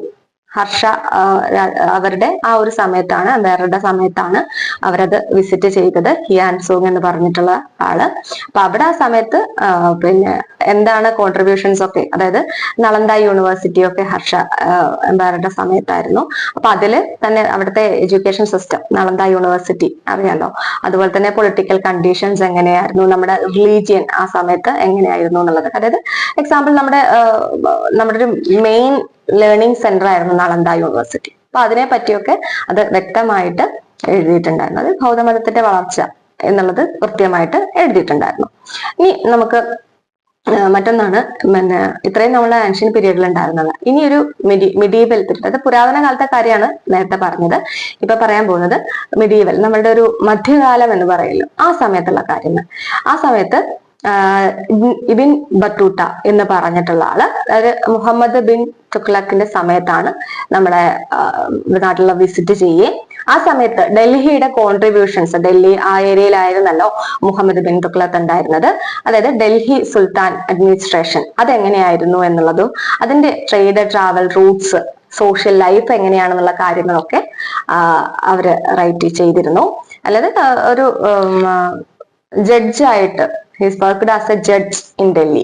അപ്പൊ ആ സമയത്തുള്ള കാലങ്ങളെല്ലാം അവിടുത്തെ അഡ്മിനിസ്ട്രേഷൻ രീതികളും ട്രേഡ് റൂട്ടുകളും എങ്ങനെയാണ് ട്രാവൽ റൂട്ട്സുകളൊക്കെ അതിനെപ്പറ്റി എഴുതിയിട്ടുണ്ട്. അതായത് മധ്യകാലത്താണെന്ന് ആലോചിക്കുക, മിഡീവൽ പീരീഡിൽ. പിന്നെ അതിൽ തന്നെ ഡൽഹി സുൽത്താന്റെ ജീവിത രീതികൾ കേട്ടോ, ഡൽഹി സുൽത്താന്റെ ജീവിത രീതികളൊക്കെ ആ സമയത്ത് വിവരിച്ചു എന്നുള്ളതാണ്. മറ്റൊന്നാണ് മാർക്കോ പോളോ നമ്മുടെ സൗത്ത് ഇന്ത്യ വിസിറ്റ് ചെയ്തിട്ടുണ്ടായിരുന്നു. ആ സമയത്ത് നമ്മുടെ ട്രേഡ് ആക്ടിവിറ്റീസും നമ്മുടെ കൾച്ചറൽ രീതിയും, സൗത്ത് ഇന്ത്യയിലെ കൾച്ചറൽ രീതിയെ പറ്റിയൊക്കെ പിന്നെ വിവരിച്ചിരുന്നു. അതില് എക്സാമ്പിൾ എന്ന് പറഞ്ഞു കഴിഞ്ഞാൽ നമ്മള് ഫിഷിംഗ്, തമിഴ്നാട്ടിലൊക്കെ ആ ഒരു ഫിഷിംഗ് രീതിയിൽ, ഇപ്പൊ നമ്മള് മുത്ത് കണ്ടുപിടിക്കുന്ന ആ രീതികളൊക്കെ അദ്ദേഹം അത് വ്യക്തമായിട്ട് ഡിസ്ക്രൈബ് ചെയ്തിട്ടുണ്ട്. ദക്ഷിണേന്ത്യയിലെ, നമ്മുടെ സൗത്ത് ഇന്ത്യയിലെ വ്യാപാരവും അതിന്റെ സംസ്കാരവും ഒക്കെയാണ് രേഖപ്പെടുത്തിയിട്ടുള്ളത് ആ ഒരു ബുക്കിലും മറ്റു കാര്യത്തിലും. ഇനി മറ്റൊരാളാണ് അമീർ ഖുസൂറു. അതില് court poet of Delhi Sultan, court poet ആയിരുന്നു. അതുപോലെ തന്നെ അവരുടെ ഒരു പിന്നെ കോൺട്രിബ്യൂഷൻ എന്ന് പറഞ്ഞാല് നമ്മളുടെ കൾച്ചറും മ്യൂസിക്കും അതുപോലെ തന്നെ സൊസൈറ്റിയെ പറ്റിയാണ് ഇരുന്നത്. ഒരു ഇൻഡോ പേർഷ്യൻ കൾച്ചറിനെ പറ്റിയാണ് റൈറ്റ് ചെയ്തിരുന്നത്. He wrote about Indo Persian culture, അതായത് സംസ്കാരവും സംഗീതവും കുറിച്ചാണ് കൂടുതൽ അദ്ദേഹം എഴുതിയിരുന്നത്. ഓക്കെ, ഇനി മറ്റൊന്നാണ് ജീൻ ബാപ്റ്റിസൈറ്റ് ടെവനിയർ. അവരുടെ കോൺട്രിബ്യൂഷൻ എന്ന് പറഞ്ഞാല് നമ്മളുടെ ട്രേഡും ഡയമണ്ടും അതുപോലെ തന്നെ മുഗൾ വെൽത്തിനെ പറ്റി ഒരുപാട് അറിയാം. മുഗൾ സാമ്രാജ്യത്തിൽ ഒരുപാട് വെൽത്ത് ഉണ്ടായിരുന്നതാണ് അല്ലെ. അപ്പൊ അതിനെ പറ്റിയൊക്കെയാണ് അദ്ദേഹം എഴുതിയിരുന്നത്, ട്രേഡിനെ പറ്റിയും ഡയമണ്ടിനെ ഒക്കെ പറ്റിയും. അപ്പൊ അതിൽ തന്നെ നമ്മുടെ ഡയമണ്ട് മൈൻസ് എവിടെ നിന്നാണ് കുഴിച്ചെടുക്കുന്നത് എന്നുള്ളത്, അതൊക്കെ പറ്റി അദ്ദേഹം ഡിസ്ക്രൈബ് ചെയ്തിട്ടുണ്ട്. ഓക്കെ, ഇനി മറ്റൊന്നാണ് ഫ്രാൻസിസോ ബെർണിയർ. അദ്ദേഹം നമ്മുടെ ഔറംഗസീബിന്റെ സമയത്താണ് അത് വിസിറ്റ് ചെയ്തിട്ടത്. അപ്പൊ അവരുടെ മുഗൾ കോൺട്രിബ്യൂഷൻ, ഇതും അതുപോലെ തന്നെ മുഗൾ കോൺട്രിബ്യൂഷൻസ് മുഗൾ സാമ്രാജ്യത്തിലായിരുന്നു. അതുകൊണ്ട് തന്നെ മുഗൾ സാമ്രാജ്യത്തിന്റെ ആ ഒരു അഡ്മിനിസ്ട്രേഷൻ എങ്ങനെയായിരുന്നു, എക്കോണമി എങ്ങനെയായിരുന്നു എന്നുള്ളതാണ് കൂടുതൽ അദ്ദേഹം എഴുതിയിരുന്നത്, വിവരിച്ചിരുന്നത്. നമ്മുടെ കമ്പയർഡ് വിത്ത് ഇന്ത്യ വിത്ത് യൂറോപ്പും ഇന്ത്യയും തമ്മിലുള്ള ഒരു കമ്പാരിസനെ പറ്റിയാണ് കൂടുതൽ എഴുതിയിരുന്നത്. ഇനി നെക്സ്റ്റ് പീറ്റർ മുണ്ടേ നമ്മൾ കോൺട്രിബ്യൂട്ട് ചെയ്തത് ഇത് തന്നെയാണ്, ട്രേഡും ഒരു ഡെയിലി ലൈഫ്, നമ്മുടെ എക്കോണമിയുടെ കണ്ടീഷൻസും ഡെയിലി ലൈഫും ട്രേഡിനെയൊക്കെ പറ്റിയാണ് കൂടുതൽ വിവരിച്ചിരുന്നത്. അതില് നമ്മുടെ ജീവിത രീതി അറിയാലോ, ഡെയിലി ലൈഫിലും ജീവിത രീതിയും വ്യാപാരവും ഒക്കെ എങ്ങനെയാണെന്ന് കൃത്യമായിട്ട് അവര് രേഖപ്പെടുത്തിയിട്ടുണ്ട്. ഇത്രയുമായിരുന്നു മധ്യകാലത്ത് നമ്മൾ മിഡീവൽ പിന്നെ പീരീഡില് എങ്ങനെയായിരുന്നു, ഇവരുടെ കോൺട്രിബ്യൂഷൻസ് എന്താണ്, ഇവരെന്താണൊക്കെയാണ് രേഖപ്പെടുത്തിയത് എന്നുള്ളത് പറയുന്നത്. ഇനി നെക്സ്റ്റ് വരുന്നത് ആധുനിക കാലത്ത് മോഡേൺ പീരീഡില് ആരൊക്കെയാണ് എന്തൊക്കെ കോൺട്രിബ്യൂഷൻസ് ആയിരുന്നു എന്ന് നോക്കാം. ആദ്യത്തെ ആള് വില്യം ഹോക്കിൻസ്. അദ്ദേഹം വന്നത് മുഗൾ കോർട്ടിലാണ് വന്നത്. അവരുടെ കോൺട്രിബ്യൂഷൻ ഈ പറഞ്ഞ പോലെ തന്നെ ട്രേഡ് റിലേഷൻസും മുഗൾ കോർട്ട് ലൈഫ് എങ്ങനെയായിരുന്നു എന്നൊക്കെയായിരുന്നു അദ്ദേഹം കൂടുതലായിട്ട് അവരുടെ ഇതിൽ രേഖപ്പെടുത്തിയത്. അതായത് പിന്നെ ജഹാംഗീർസിന്റെ കോടതിയിൽ പോവുകയും അതിന്റെ കാര്യങ്ങളൊക്കെ എംപയറായിരുന്ന ജഹാംഗീറിന്റെ കോർട്ടിൽ പോയി അവിടുത്തെ കാര്യങ്ങളൊക്കെ നോക്കി ആ കോർട്ടിന്റെ ലൈഫ് എങ്ങനെയായിരുന്നു മുഗൾ ഭരണകാലത്ത് എന്നുള്ളതും ട്രേഡ് റിലേഷൻസും ഒക്കെയാണ് കൂടുതൽ രേഖപ്പെടുത്തിയിരുന്നത്. മറ്റൊരാളാണ് സർ തോമസ് റോയ്. അദ്ദേഹം ഇംഗ്ലണ്ടിന്റെ അംബാസഡർ ആയിരുന്നു കേട്ടോ. അപ്പം അദ്ദേഹം കോൺട്രിബ്യൂട്ട് ചെയ്യുന്നത് ഈ പറഞ്ഞ പോലെ ട്രേഡ് എഗ്രിമെന്റ്സും പൊളിറ്റിക്കൽ റിലേഷൻസും എങ്ങനെയൊക്കെ എന്തൊക്കെയാണ് ട്രേഡ് എഗ്രിമെന്റ്സും അതിന്റെ പൊളിറ്റിക്കൽ ആയിട്ടുള്ള കാര്യങ്ങളും ഒരു നമ്മുടെ ബ്രിട്ടീഷുമായിട്ടുള്ള ഒരു സെക്യൂർ ട്രേഡിങ്ങിന്റെ ഒക്കെ കാര്യങ്ങൾ റൈറ്റ്സ് ഒക്കെയാണ് അദ്ദേഹം കൂടുതലായിട്ട് രേഖപ്പെടുത്തിയിരുന്നത്. മറ്റൊരാളാണ് എഡ്വേർഡ് ടെറി. അദ്ദേഹത്തിന്റെ കോൺട്രിബ്യൂഷൻ, എഡ്വേർഡ് ടെറിയുടെ കോൺട്രിബ്യൂഷൻ എന്ന് പറയുകയാണെങ്കിൽ സോഷ്യൽ റിലീജിയസ് ലൈഫും അതുപോലെ തന്നെ മുഗൾ കൾച്ചറുമാണ് കൂടുതൽ ഫോക്കസ് ചെയ്തിട്ട് അദ്ദേഹം വിവരിച്ചിരുന്നത്. അതിൽ ഈ പറഞ്ഞ പോലെ തന്നെ മുഗൾ കൾച്ചറിന്റെയും അവരുടെ കാലഘട്ടത്തിലുള്ള ജീവിത രീതികളെ പറ്റിയാണ് കൂടുതൽ അദ്ദേഹത്തിന്റെ ട്രാവലോഗില് രേഖപ്പെടുത്തിയിട്ടുള്ളത്. ഓക്കെ, അപ്പൊ ഇത്രയും നമ്മുടെ പുരാതന കാലത്തും മധ്യകാലത്തും ആധുനിക കാലത്തുമുള്ള പല ട്രാവലേഴ്സ് അതായത് അവരുടെ ട്രാവലോഗില് നമ്മളുടെ ഒരു കാര്യങ്ങളെല്ലാം വ്യക്തമായി അന്നത്തെ പല ഓരോരുത്തരും ഓരോ രീതികളിലും ഓരോ കോൺട്രിബ്യൂഷൻസ് ആണ് നൽകിയിട്ടുള്ളത്. പക്ഷെ ഈ കാര്യങ്ങളെല്ലാം വ്യക്തമായിട്ട് അവരവരുടെ ഓരോ ട്രാവലേഴ്സും അവരുടെ പിന്നെ അക്കൗണ്ട്സിൽ അതാണ് റൈറ്റിംഗ്സിൽ അവര് രേഖപ്പെടുത്തിയിട്ടുണ്ട് എന്നുള്ളത് മനസ്സിലാക്കുക. ഓക്കെ, അപ്പം ഈ ഒരു ഇത് നമുക്ക് ഇമ്പോർട്ടന്റ് ആണ്. നമ്മുടെ ഹിസ്റ്ററി പഠിക്കാൻ ഈ ഒരു കാര്യങ്ങളെല്ലാം വളരെ ഇമ്പോർട്ടന്റ് ആണെന്ന് മാത്രം ആലോചിക്കുക. ഞാൻ ഒന്നുകൂടി ഓടിച്ച് ആ ഒരു ഏതൊക്കെ ട്രാവലേഴ്സ് ആയിരുന്നു എന്നുള്ളത് ഞാൻ ജസ്റ്റ് ഒന്ന് പറയാം. മെഗാസ്പെൻസസ്, അദ്ദേഹം ഗ്രീക്ക് അംബാസിഡർ ആയിരുന്നു. ചന്ദ്രഗുപ്ത മൗര്യരുടെ സമയത്താണ് വന്നത്. അവരുടെ ബുക്കിന്റെ പേരാണ് ഇന്ത്യക. എന്തൊക്കെയായിരുന്നു നമ്മുടെ മൗര്യൻ അഡ്മിനിസ്ട്രേഷനെ പറ്റിയാണ് കൂടുതൽ എഴുതിയത്. മറ്റൊന്ന് പിന്നെ ഫാക്സിയൻ വിസിറ്റ് ചെയ്തത് ഗുപ്ത പീരീഡിലായിരുന്നു. അതുകൊണ്ട് തന്നെ ബുദ്ധിസം ഉള്ളതും മൊണാസ്ട്രീസിനെയൊക്കെ കൂടുതൽ അദ്ദേഹം നോട്ട് ചെയ്തിരുന്നു. പിന്നെ മറ്റൊന്ന് ഹ്യുവാൻ ട്വസാങ്, അദ്ദേഹം ഹർഷ റൂൾ ചെയ്തിരുന്ന സമയത്തായിരുന്നു വന്നിരുന്നത്. അപ്പൊ ആ സമയത്ത് തന്നെ നളന്ദ യൂണിവേഴ്സിറ്റിയെ പറ്റിയും അവരുടെ എഡ്യൂക്കേഷൻ സിസ്റ്റത്തെ പറ്റിയും പൊളിറ്റിക്കൽ കണ്ടീഷനെ പറ്റിയും ഒക്കെ നോട്ട് ചെയ്തു. മറ്റൊരാളാണ് പിന്നീട് വന്നത് മെഡീവൽ പീരീഡിലാണ്, മധ്യകാലത്തിലേക്കാണ്. അവിടെ ഇബൻ ബത്തുത്തയാണ് ആദ്യം വിസിറ്റ് ചെയ്തത്. അതായത് മുഹമ്മദ് ബിൻ തക്ലക്കിന്റെ സ്ഥലത്താണ് വിസിറ്റ് ചെയ്തത്. ഡൽഹി സുൽത്താന്റെ അഡ്മിനിസ്ട്രേഷനും ട്രേഡും ട്രാവൽ റൂട്ടും സോഷ്യൽ ലൈഫും ഒക്കെ അദ്ദേഹം വിവരിച്ചിരുന്നു. പിന്നെ മാർക്കോ പോളോ വന്നു. അദ്ദേഹം വിസിറ്റ് ചെയ്തത് സൗത്ത് ഇന്ത്യയിലാണ്. സൗത്ത് ഇന്ത്യയിലെ ട്രേഡ് ആക്ടിവിറ്റീസും കൾച്ചറുമാണ് കൂടുതൽ അദ്ദേഹം നോട്ട് ചെയ്തിരുന്നത്. മറ്റൊന്ന് അമീർ സാര, അദ്ദേഹം ഒരു ഡൽഹി സുൽത്താന്റെ court poet of Delhi sultan ആയിരുന്നു. അദ്ദേഹം കൾച്ചറിനെയും മ്യൂസിക്കിനെ പറ്റിയുമാണ് കൂടുതൽ, സൊസൈറ്റിയെ പറ്റിയുമാണ് കൂടുതൽ പിന്നെ നോട്ട് ചെയ്തിരുന്നത്, രേഖപ്പെടുത്തിയിരുന്നത്. പിന്നെ വന്നതാണ് ജീൻ ബാപ്റ്റിസയർ ടവനിയർ. അദ്ദേഹത്തിന്റെ കോൺട്രിബ്യൂഷൻ ട്രേഡും അതുപോലെ തന്നെ മുഗൾ ഭരണകാലത്തെ വെൽത്തും നമ്മുടെ ഡയമണ്ട് ഖനികളൊക്കെ എവിടെയാണെന്നുള്ളത് കണ്ടുപിടിക്കുന്നു. അത്ര കോൺട്രിബ്യൂഷൻസ് ഒക്കെയാണ് അദ്ദേഹം രേഖപ്പെടുത്തിയിരുന്നത്. പിന്നെ വന്നത് ഫ്രാൻസിസോ ബർണിയർ. അദ്ദേഹം വിസിറ്റ് ചെയ്തത് ഔറംഗസേബിന്റെ സമയത്താണ്. അപ്പൊ ആ സമയത്ത് തന്നെ മുഗൾ അഡ്മിനിസ്ട്രേഷനെ പറ്റിയും എക്കോണമിയെ പറ്റിയും ചർച്ച ചെയ്തു. നമ്മളുടെ ഇന്ത്യൻ യൂറോപ്പിന്റെയും ആ ഒരു എക്കോണമിയെ പറ്റി അദ്ദേഹം വ്യക്തമായിട്ട് രേഖപ്പെടുത്തിയിട്ടുണ്ടായിരുന്നു. മറ്റൊരാളാണ് പീറ്റർ മണ്ടി. അദ്ദേഹം trade and daily life economic condition, നമ്മുടെ ജീവിത രീതികളും പിന്നെ ട്രേഡും അതുപോലെ തന്നെ എക്കോണമിക് കണ്ടീഷനും എങ്ങനെയാണെന്ന് കൃത്യമായി അദ്ദേഹത്തിന്റെ ബുക്കുകളിൽ രേഖപ്പെടുത്തി. ഇനി മോഡേൺ പീരീഡിൽ വരുമ്പോൾ വില്യം ഹാക്കിൻസ് ആണ്. അദ്ദേഹം മുഗൾ കോർട്ടിലേക്ക് വന്നു. അവിടുന്ന് ട്രേഡ് റിലേഷനും മുഗൾ കോർട്ട് ലൈഫ് എങ്ങനെയായിരുന്നു എന്നുള്ള ജഹാംഗീറിന്റെ കോർട്ട്, എംപയർ ജഹാംഗീറിന്റെ കോർട്ടിനെയൊക്കെ പറ്റി അദ്ദേഹം വ്യക്തമായിട്ട് രേഖപ്പെടുത്തി. മറ്റൊരാളാണ് സർ തോമസ് റോയ്. അദ്ദേഹം ഇംഗ്ലണ്ടിന്റെ അംബാസിഡർ ആയിരുന്നു. അദ്ദേഹം വന്നിട്ട് ട്രേഡ് ആർഗ്യുമെന്റ്സും പൊളിറ്റിക്കൽ റിലേഷൻസും ഒക്കെ കൃത്യമായിട്ട് പിന്നെ അദ്ദേഹം രേഖപ്പെടുത്തി അദ്ദേഹത്തിന്റെ വിവരണങ്ങളിൽ. മറ്റൊരാളാണ് എഡ്വേർഡ് ടെറി. അദ്ദേഹം വന്നത് സോഷ്യൽ റിലീജിയസ് ആയിട്ടുള്ള മുഗൾ കൾച്ചറൊക്കെ കോൺട്രിബ്യൂഷൻസ് എന്തൊക്കെയാണെന്നുള്ളത് അറിയുകയും അത് മുഗൾ കാലഘട്ടത്തിലെ രീതികളെ പറ്റി വ്യക്തമായി വിവരിക്കുകയും ചെയ്തിട്ടുണ്ട്. ഓക്കെ, അപ്പൊ അത് വ്യക്തമായി മനസ്സിലായി എന്ന് വിചാരിക്കുന്നു. കാരണം ഇതിനെപ്പറ്റി നിങ്ങൾക്ക് എഴുതാൻ പറയുമ്പോൾ ഏകദേശം ഒരു ഹിൻസ് കിട്ടിക്കഴിഞ്ഞാൽ നിങ്ങൾക്ക് എക്സ്പ്ലെയിൻ ചെയ്ത് എഴുതാൻ പറ്റും. നമുക്ക് അറിയുന്ന പോയിന്റ്സുകൾ മെയിൻ ആയിട്ടുള്ളത് മാത്രം നമ്മളിവിടെ പറയുന്നു എന്നുള്ളതാണ്. ഓക്കെ, അപ്പോ നമ്മളെ നെക്സ്റ്റ് ബ്ലോക്കാണ് ടൂറിസ്റ്റ് ഡെസ്റ്റിനേഷൻസ്. നമ്മളുടെ നാട്ടിൽ ഒരുപാട് ടൂറിസ്റ്റ് ഡെസ്റ്റിനേഷൻസ് ഉണ്ട്. അതിനെ പറ്റിയാണ് നമ്മളിവിടെ ഈ ഒരു യൂണിറ്റിൽ വിവരിക്കുന്നത്. ഓക്കെ, ഹിസ്റ്റോറിക്കലി ഡെസ്റ്റിനേഷൻസ് ആണ് കേട്ടോ, അവയെ പറ്റിയാണ് വിവരിക്കുന്നത്. അതിൽ ആദ്യം വരുന്നതാണ് റിലീജിയസ് ആയിട്ടും കൾച്ചറസ് ആയിട്ടുള്ള ഡെസ്റ്റിനേഷൻസ്. ഗോൾഡൻ ടെമ്പിൾ നമ്മളെല്ലാവരും കേട്ടിട്ടുള്ളതാണ്. Golden temple it is located in Amritsar, അതായത് പഞ്ചാബ്, നോർത്ത് ഇന്ത്യയിലാണ് ഇത് ലൊക്കേറ്റ് ചെയ്തിട്ടുള്ളത്. നമ്മുടെ നിയർ പാകിസ്ഥാൻ ബോർഡർ ആണ് അവിടെയാണ് ആ ഒരു നഗരത്തിലാണ് നമ്മുടെ ഒരു ഗോൾഡൻ ടെമ്പിൾ പിന്നെ സ്ഥിതി ചെയ്യുന്നത്. നെക്സ്റ്റ് വരുന്നത് തിരുപ്പതി ടെമ്പിൾ. തിരുപ്പതി ആന്ധ്രാപ്രദേശിലാണ്, സൗത്ത് ഇന്ത്യയിലാണ് വരുന്നത്. ഒരു വലിയ എന്താ പറയാ ഒരു റിലീജിയസ് ആയിട്ടുള്ള കൾച്ചറൽ ആയിട്ടുള്ള ഒരു ഡെസ്റ്റിനേഷൻ തന്നെയാണത്. ആന്ധ്രാപ്രദേശിലെ തിരുപ്പതി നഗരത്തിലുള്ള തിരുമല പർവ്വതത്തിലാണ് ഇത് തിരുപ്പതി ടെമ്പിൾ പിന്നെ സ്ഥിതി ചെയ്യുന്നത്. ഓക്കെ, ഇനി ബോധ്ഗയ എന്ന് പറയുന്നത് ബീഹാറിലാണുള്ളത്.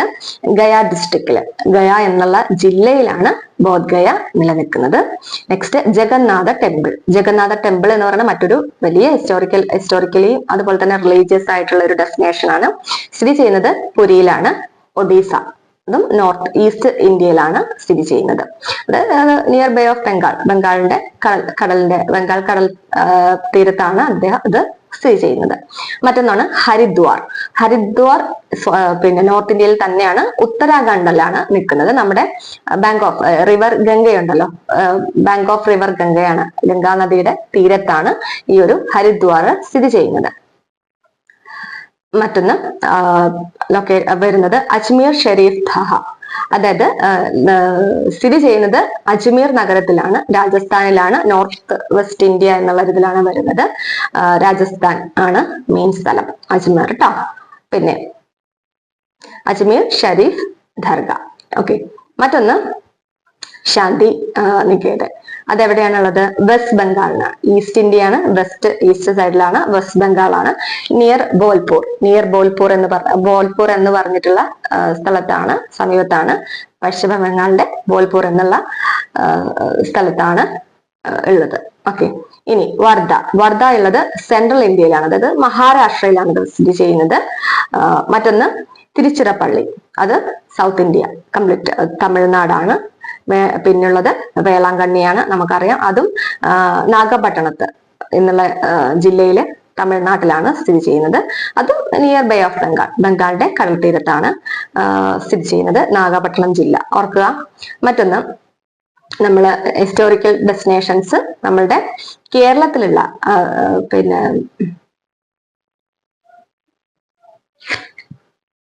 Okay, next block tourist destinations in India and their significance. അതായത് നമ്മുടെ ഇന്ത്യ എന്ന് പറയുന്നത്, ഇന്ത്യയിലെ ഓരോ ടൂറിസ്റ്റ് കേന്ദ്രത്തിനും പ്രത്യേകമായിട്ടുള്ള ഒരു സ്ഥാനവും അതിനുപോലെ ഇമ്പോർട്ടൻസും ഉണ്ട്. അപ്പൊ അത് ഏതൊക്കെയാണെന്ന് നോക്കാം. ഫസ്റ്റ് യൂണിറ്റിൽ religious and cultural destinations, religious ആയിട്ടും കൾച്ചറൽ ആയിട്ടുള്ള കുറച്ച് ഡെസ്റ്റിനേഷൻസ് ആണ് പറയുന്നത്. ഫസ്റ്റ് വൺ ഗോൾഡൻ ടെമ്പിൾ നമ്മളെല്ലാവരും കേട്ടിട്ടുണ്ട്. ലൊക്കേറ്റ് ചെയ്തിട്ടുള്ളത് പഞ്ചാബിലാണ്. പഞ്ചാബിലെ അമൃത്സർ എന്നുള്ള പിന്നെ സ്ഥലത്താണ് ആ ഒരു ടെമ്പിൾ ഇരിക്കുന്നത്. അത് നിയർ പാകിസ്ഥാൻ ബോർഡർ ആണ് കേട്ടോ. അതിന്റെ ഇമ്പോർട്ടൻസ് എന്ന് പറഞ്ഞാൽ സിഖ് റിലീജിയൻസിന്റെ ഒരു ഹോളി പ്ലേസ് ആണത്. അതിൽ എല്ലാവർക്കും വലിയൊരു ഇമ്പോർട്ടന്റ് പറഞ്ഞാൽ ഫ്രീ ഫുഡാണ് എല്ലാവർക്കും. ഓക്കെ, അപ്പൊ ആലോചിക്കുക, ഗോൾഡൻ ടെമ്പിൾ സിഖുകാരുടെ ഒരു ഹോളി പ്ലേസ് ആണ് കേട്ടോ. പിന്നെ നെക്സ്റ്റ് ഉള്ളത് തിരുപ്പതി ടെമ്പിൾ, അത് ആന്ധ്രാപ്രദേശിലാണ് സ്ഥിതി ചെയ്യുന്നത്. തിരുമല ഹിൽസിലാണ് അത് സ്ഥിതി ചെയ്യുന്നത്. അവിടെ ഉള്ളത് ലോർഡ് പിന്നെ വെങ്കടേശ്വര ടെമ്പിൾ ആണ്. അതായത് റിച്ചസ്റ്റ് ടെമ്പിൾ ഇൻ ഇന്ത്യ എന്നുള്ളത് പറയുന്നതാണ് നമ്മുടെ തിരുപ്പതി ടെമ്പിൾ എന്ന് കേട്ടോ. അത് ആലോചിക്കുക, ആന്ധ്രാപ്രദേശിലാണ്, തിരുമല പുറത്താണ് ആ ഒരു ടെമ്പിൾ ഉള്ളത്, richest temple in India. Okay, അതിൽ തന്നെ ലോർഡ് വെങ്കടേശ്വര ആണ് ഉള്ളത് ആ ടെമ്പിൾ. ഓക്കെ, മറ്റൊന്നാണ് ബോധ്ഗയ ബീഹാറിലാണുള്ളത്, നോർത്ത് ഇന്ത്യയിൽ. അവിടെ ഇമ്പോർട്ടൻസ് എന്ന് പറഞ്ഞാൽ നമ്മുടെ ബുദ്ധമതത്തിന്റെ പ്രധാന ഒരു കേന്ദ്രമാണ്. അവിടെ ബുദ്ധിസ്റ്റ് സെന്റർ ആണ്. എൻലൈറ്റ്മെന്റ് ഉണ്ടായത് അവിടെ നിന്നാണെന്നാണ് പറയപ്പെടുന്നത്. ഓക്കെ, മറ്റൊന്ന് ജഗന്നാഥ ടെമ്പിൾ, അത് ഒഡീസയിലാണ്, ഈസ്റ്റ് ഇന്ത്യയാണ്. അവിടെ ഉള്ളത് എന്ന് വെച്ചാല് രഥയാത്രയൊക്കെ ഫെസ്റ്റിവലൊക്കെ അവിടെ വളരെ ഇമ്പോർട്ടന്റ് ആണ്. ഒരു മേജർ പിൽഗ്രിം സെന്റർ ആണ്. മറ്റൊന്നാണ് ഹരിദ്വാർ നമ്മള് ഗംഗ റിവറിന്റെ അടുത്താണ്, ഗംഗ നദിക്ക് അടുത്താണ്. അത് ഉത്തരാഖണ്ഡിലാണ്, നോർത്ത് ഇന്ത്യയിലാണ്. അവിടെ നമ്മള് കുംഭമേളയൊക്കെ നടക്കുന്നത് ഹരിദ്വാറിലാണെന്ന് ഓർക്കുക. ഓക്കെ, കുംഭമേള വെച്ചെഴുതുമ്പോൾ നമുക്ക് എളുപ്പത്തിൽ അറിയാൻ പറ്റും. മറ്റൊന്നാണ് അജ്മർ ഷരീഫ് ധഹ. അത് രാജസ്ഥാനിലാണുള്ളത്. അത് വെച്ചത് സൂഫി പിൽഗ്രിം സെന്റർ ആണ്. ഒരു റിലീജിയസ് ഹാർമോണി സൂഫീസിന്റെ ഒരു പ്രധാനപ്പെട്ട ഒരു പിൽഗ്രിം സെന്റർ ആണെന്ന് ഓർക്കുക. മറ്റൊന്നാണ് ശാന്തിനികേതൻ. അത് വെസ്റ്റ് ബംഗാളിലാണ് സ്ഥിതി ചെയ്യുന്നത്. അത് രവീന്ദ്രനാഥ ടാഗോർ ആണ് ശാന്തിനികേതൻ അത് ഫൗണ്ടഡ് ആയിട്ടുള്ളത്. അതില് കൾച്ചറും ഒരു എഡ്യൂക്കേഷനും സെന്ററും കൂടിയാണ് വെസ്റ്റ് ബംഗാളിലുള്ള ഈ ശാന്തിനികേതൻ. പിന്നെ വാട്ട, അത് മഹാരാഷ്ട്രയിലാണ്. ഇമ്പോർട്ടന്റ് എന്ന് പറഞ്ഞാൽ ഗാന്ധിയൻ സെന്റർ ആണ്. അവിടെ ഒരു ആശ്രമം പോലെ ഉണ്ട്. ഓക്കെ, അത് മനസ്സിലാക്കുക വാർത്ത. മറ്റൊന്നാണ് തിരുച്ചിറപ്പള്ളി. അത് സ്ഥിതി ചെയ്യുന്നത് തമിഴ്നാട്ടിലാണ്. സ്ഥിതി ചെയ്യുന്നത്. അത് ഒരു റോക്ക് ഫോർട്ട് ടെമ്പിൾ ആണ് കേട്ടോ. അതില് ഒരു കൾച്ചറൽ പിന്നെ ഏരിയയാണ്, കൾച്ചറൽ ഹെറിറ്റേജ് സെന്റർ ആണ് ആ ഒരു തിരുച്ചിറപ്പള്ളി എന്ന് പറയുന്നത്. ഇനി മറ്റൊന്ന് വേളാങ്കണ്ണി ചർച്ച്, ലൊക്കേറ്റ് ചെയ്യുന്നത് നാഗപട്ടണം ജില്ലയില്, നമ്മുടെ തമിഴ്നാട്ടിലാണുള്ളത്. അറേ ക്രിസ്ത്യൻസിന്റെ ഒരു പിൽഗ്രിം സെന്റേഴ്സ് ആണ്. ലോർഡ് ഓഫ് ദ ഈസ്റ്റ് എന്നാണ്, പിന്നെ ലോർഡ്സ് ഓഫ് ദ ഈസ്റ്റ് എന്നുള്ള രീതിയിലാണത് പറയപ്പെടുന്നത്. ഓക്കെ, ഈ ഒരു സിഗ്നിഫിക്കന്റ് ആയിട്ടുള്ള ഒരു റിലീജിയസ് ആയിട്ടുള്ള പ്ലേസസിന്റെ ഒരു സിഗ്നിഫിക്കൻസ് എന്ന് പറഞ്ഞാൽ നമുക്കറിയാം, നമ്മുടെ ഓരോ കൾച്ചർ പ്രിസർവ് ചെയ്യും. ഈ ഒരു ഏരിയകളിലെല്ലാം, ഒരു റിലീജിയസ് ആയിട്ട് ഉള്ള സ്ഥലങ്ങളിലെല്ലാം നമ്മുടെ കൾച്ചർ അവിടെ പ്രിസർവ് ചെയ്യുന്നു. അതുപോലെ ഓരോ റിലീജിയസിന്റെ ഇടയ്ക്ക് ഒരു യൂണിറ്റി കൊണ്ടുവരാൻ സാധിക്കുന്നു. പിന്നെ സ്പിരിച്വാലിറ്റി കൂടുതൽ പ്രൊമോട്ട് ചെയ്യാനൊക്കെ ഈ ഒരു പിന്നെ റിലീജിയസ് പ്ലേസസിന്റെ ഒരു സിഗ്നിഫിക്കൻസ് എന്നൊക്കെ പറയാം. ഓക്കെ, അതായത് മതവും ഐക്യവും ഒക്കെ സംസ്കാരവും ഒക്കെ നമ്മൾ അവിടെ സംരക്ഷിക്കപ്പെടാൻ ഒരു പ്രോത്സാഹിപ്പിക്കുകയാണ് ചെയ്യുന്നത്. ഓക്കെ, ഇനി നെക്സ്റ്റ് യൂണിറ്റില് ഹിസ്റ്റോറിക്കൽ ഡെസ്റ്റിനേഷൻസ്. നമ്മളിപ്പോഴും കൾച്ചറൽ ഡെസ്റ്റിനേഷൻസ് ഒക്കെയാണ് പറഞ്ഞത് അല്ലെ. ഇനി വരുന്നത് ഹിസ്റ്റോറിക്കൽ ഡെസ്റ്റിനേഷൻസ് ആണ് വരുന്നത്. അതിൽ ഫസ്റ്റ് വൺ ആണ് കീഴ്ഹാടി. അത് തമിഴ്നാട്ടിലാണ് കീഴാടി വരുന്നത്. അതില് ഒരു സിവിലൈസേഷൻ, ആർക്കിയോളജിക്കൽ ഒരു സിവിലൈസേഷൻസ് ഒക്കെ കണ്ടുപിടിച്ച ഒരു സ്ഥലം എന്ന് പറയാം. ഇനി ഖജുരാഹോ ടെമ്പിൾസ്, അത് ലൊക്കേറ്റ് ചെയ്യുന്നത് മധ്യപ്രദേശിലാണ്. അതായത് ഒരു ഫേമസ് സ്കൾപ്ചേഴ്സ് ആണ്. അത് നമ്മുടെ യുനെസ്കോ അംഗീകരിച്ച ഒരു സൈറ്റ് കൂടിയാണ്, അത് ഓർക്കുക കേട്ടോ, ഖജുരാഹോ ടെമ്പിൾ. മറ്റൊന്ന് ഹംപി, അത് കർണാടകയിലാണ് ലൊക്കേറ്റ് ചെയ്യുന്നത്. അതില് വിജയനഗര സാമ്രാജ്യത്തിലെ ഒരു പിന്നെ കാര്യങ്ങളൊക്കെയാണ് ആ ഒരു ഹംപിയിൽ ഉൾപ്പെടുത്തി. അവിടുത്തെ സ്കൾപ്ചേഴ്സ് ഒക്കെ ഹിസ്റ്റോറിക്കൽ ആയിട്ടുള്ള ഒരുപാട് സ്ഥലങ്ങളുണ്ട്. അത് യുനെസ്കോ അംഗീകരിച്ചൊരു സൈറ്റ് ആണ്. ആലോചിക്കുക, ഖജുരാഹോ ടെമ്പിളും ഹംപിയും രണ്ടും യുനെസ്കോ അംഗീകരിച്ചതാണ് കേട്ടോ. പിന്നെ ഭീംബെക്ട റോക്ക് ഷെൽട്ടേഴ്സ്, അത് മധ്യപ്രദേശിൽ തന്നെയാണ്. അതിൽ വെച്ചാല് ഒരു നമ്മുടെ കൊത്തുപണികളുണ്ടല്ലോ, പെയിന്റിങ്സ്, അങ്ങനത്തെ കാര്യങ്ങളൊക്കെയാണ്, ഈ ഗുഹാചിത്രങ്ങളൊക്കെയാണ് അവിടെ ഉള്ളത് കേട്ടോ, ഭീംബെക്ട റോക്ക് ഷെൽട്ടേഴ്സിൽ. ഇനി മഹാബലിപുരം ഉള്ളത് നമ്മളെ ചെന്നൈയിൽ, തമിഴ്നാട്ടിലാണ്. അവിടെ ഉള്ളത് ഈ പറഞ്ഞത് റോക്ക് കട്ട് ആർക്കിടെക്ചർ ആണ്. നമ്മള് എന്താ പറയാ, ഗുഹാചിത്രങ്ങളും അങ്ങനത്തെയുള്ള കാര്യങ്ങളാണ് അവിടെ ഉള്ളത് മഹാബലിപുരത്ത്. ഇനി മറ്റൊന്നത് തഞ്ചാവൂർ തമിഴ്നാട്ടിലാണ്. അതായത് ബൃഹദേശ്വര ടെമ്പിൾ എന്ന് പറയുന്നത് ചോള ആർക്കിടെക്ചർ ആണ് അവിടെ ഉള്ളത്. ബൃഹദേശ്വര ടെമ്പിൾ ഉള്ളതാണ് തഞ്ചാവൂർ. ഓക്കെ, ചോള സാമ്രാജ്യം എന്നുള്ളത് ഓർക്കുക കേട്ടോ. അജന്ത എല്ലോറ കേവ്സ് എന്ന് പറയുന്നത് മഹാരാഷ്ട്രയാണ് ലൊക്കേറ്റ് ചെയ്തേക്കുന്നത്. അതായത് ബുദ്ധിസ്റ്റ്, അതുപോലെ തന്നെ ജെയിൻ കേവ്സിന്റെ പെയിന്റിങ്സും അതിന്റെ സ്കൾപ്ചേഴ്സും ഒക്കെ ഉള്ളതാണ് ഈ ഒരു അജന്ത എല്ലോറ കേവ്സിന്റെ ഉള്ളിൽ. ഒരുപാട് ഗുഹകളുണ്ട്, അതിന്റെ ഉള്ളിലെല്ലാം ഈ പറഞ്ഞ പോലെ അവരുടെ പെയിന്റിങ്സും അവരുടെ സ്കൾപ്ചേഴ്സും ഒക്കെ നമുക്ക് കാണാൻ സാധിക്കും. ഇനി മറ്റൊന്ന് ഹാരപ്പൻ സിറ്റീസ് കൂടുതൽ ഒരു നോർത്ത് വെസ്റ്റ് ഇന്ത്യയിലും പാകിസ്ഥാനിലുമായിട്ടാണ് ഉള്ളത്. അത് ഹാരപ്പ എന്ന് പറയുന്നത് ഒരു ഓൾഡസ്റ്റ് സിവിലൈസേഷൻ ആണ്. അതിനെ പറ്റിയുള്ള ഹരപ്പൻ സൈറ്റ്സിൽ അതൊക്കെയാണ് ഉള്ളത്, ആ ഒരു സിവിലൈസേഷന്റെ കാര്യങ്ങൾ. ഇനി തുഗ്ലക് ഫോർട്ട് എന്ന് പറയുന്നത് ഡൽഹിയിലാണ്. അത് ഒരു ആ ഒരു ഫോർട്ടിന്റെ കാര്യങ്ങൾ, ഒരു ഫേമസ് കാര്യങ്ങളൊക്കെയാണ്. അതിന്റെ ഇമ്പോർട്ടൻസ് എന്ന് പറയുന്നത് അത് തന്നെയാണ്.